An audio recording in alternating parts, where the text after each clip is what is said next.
Hello, it's Alina from Xactimate Mastery, and today's Tuesday Tech Tip we're going to be talking about making sure in Xactimate that the adjuster or whoever's writing the estimate is rounding up to the nearest bundle per square. So there is a spot in the program that's not that well known. Let's go take a look.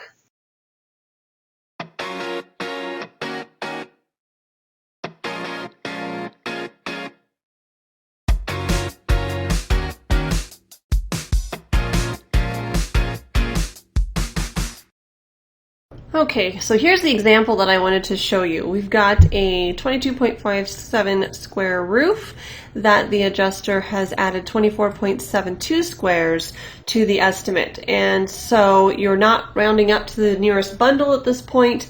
You can't purchase a partial bundle usually from a supplier. Maybe if you go, to local Home Depot and pulled some retail shingles, that might work for you. But most suppliers, you have to buy the whole bundle. You can't buy a partial. So this is really not true to what the material needs are for this job.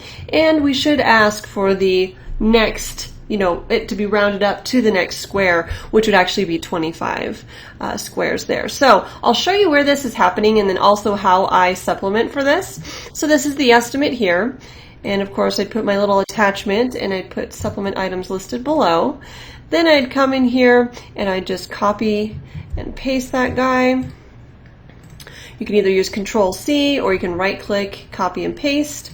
And of course I allow the duplicate item. And so what I'm going to do here is I'm going to take the 24.72, I'm going to subtract that from what should have been paid, which is 25 squares. Okay, so it's still hanging out here with this partial square, which is fine. Let me show you the reason it's not rounding up to the 0.33 per square, and that's because the adjuster has gone into the waste properties. So in order to see this, you have to be in estimate items, you have to be on the line item for the material itself, and then click on the material that you want to look at, and we want the shingles here. There they are.